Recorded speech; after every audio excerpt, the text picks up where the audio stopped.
Good morning, good morning, good morning. Welcome back, everyone. I'm starting it off with a weekly chart on Dixie. I have everything up and running so you can see all the levels. What we're looking for is Dixie actually to probably come down into that 102 level this week, meaning we should get a little bit more upside in Bitcoin and ETH and tech stocks. Now, if we lose this 102 and we actually get to the 100, that will give us that upside push that everyone is really talking about and looking for. So be aware of that. There are rumors of ETF approvals coming in early January.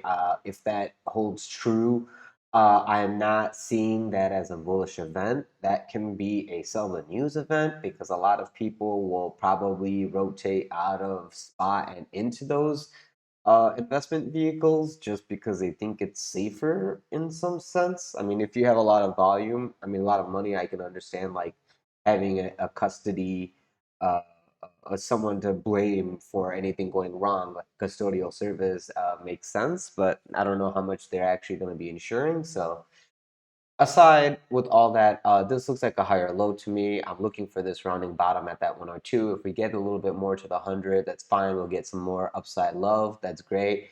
Early shorters better beware because they will get hurt the most. And aside from that, let's go right to Bitcoin. Want to turn off all this drawings. Is Bitcoin, I just want you guys to see it naked on the weekly.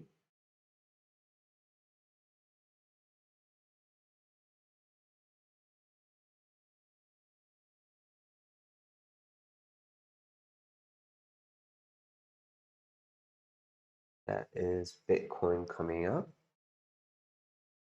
So Bitcoin should look inverse of this, right? If Dixie is going down, Bitcoin has an inverse relationship. We should be looking for a nice little green dildo on Bitcoin.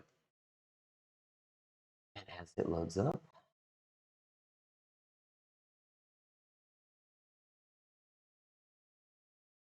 this is also why I turned off all the drawings. So we could have this not take forever.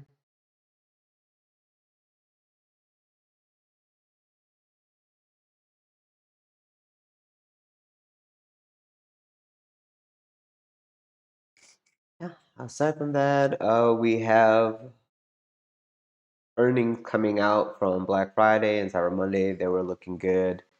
Um, the turmoil with Sam Altman has been resolved. People are still boycotting X and Elon, but I don't think that's going to work out great for them. Here's Bitcoin. Bitcoin on a weekly, we are literally poking to the bullish control zone. I was looking for us to test into this gray box, almost 42 to 45K by today's end. So we have 11 more hours and 53 minutes to see where we close this weekly.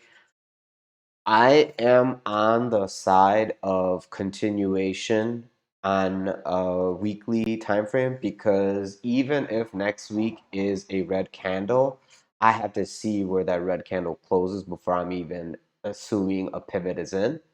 And right now, I mean, yes, I see there's bearish divergence on volume as we're going to the top, but it's still buying. The buyers are still in there. We're still in bullish control zone. So until I have next week, I don't care about where we go this week. This week can get as high as it wants. And that's the warning I wanted to give you guys. If you're prematurely short, a lot of people were looking at monthly bearish divergences and et cetera, et cetera, et cetera. I don't think they've ever been in a bull cycle before because in a bull cycle, you can always go higher. You can always go lower in a bear cycle.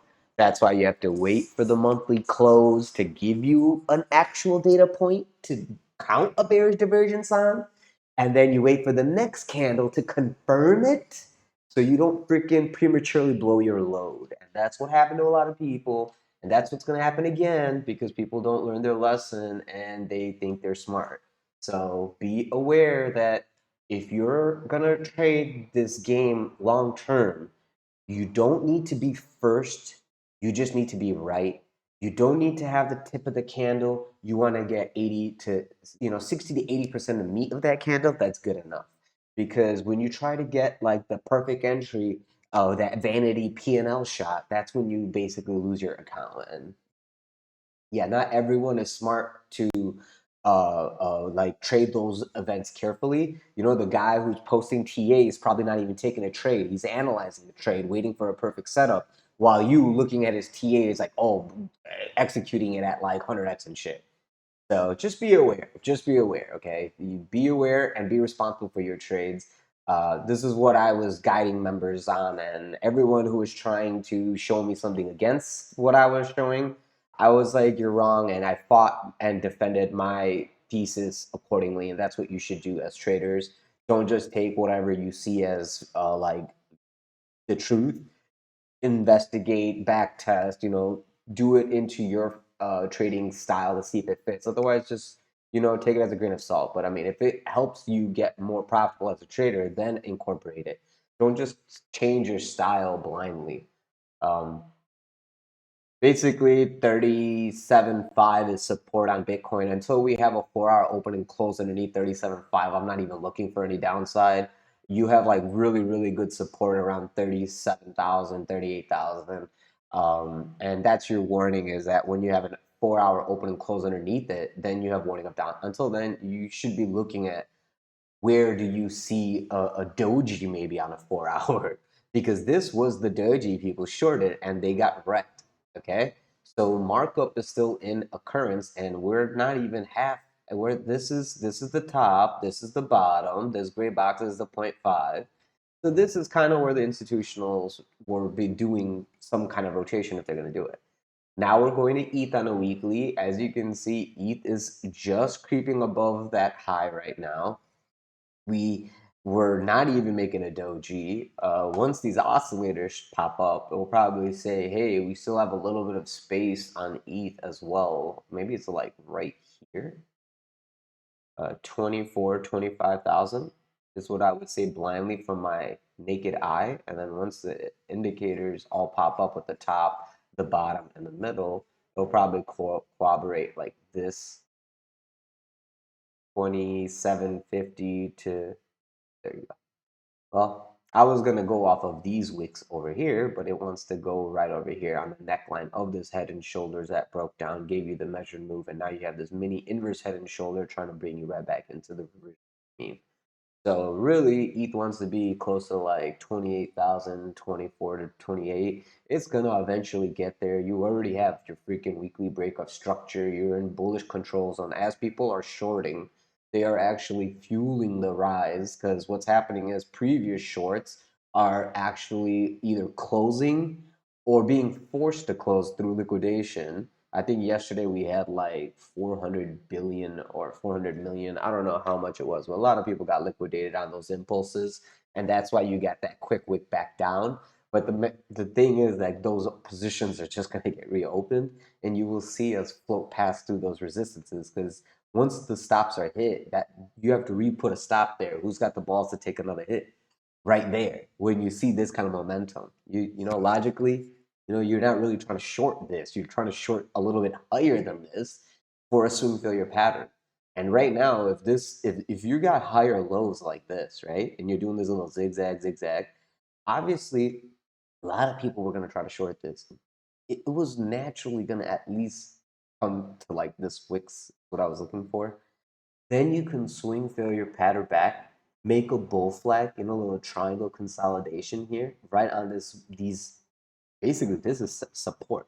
So anyone who goes in longs from 2150 moving forward is pretty much going to have the low of the low after confirmation that the bottom is in on these higher lows. And then if you drew a triangle right here, right, like a little trend line retail shit right here, and a flat top right here, it would be drawing a triangle, and you're breaking out of the triangle. Measured move of the triangle is like this like angle. If you want to take like from the top of the triangle to the hypotenuse of this trend line, you just do a measured move and it'll come right to this box probably.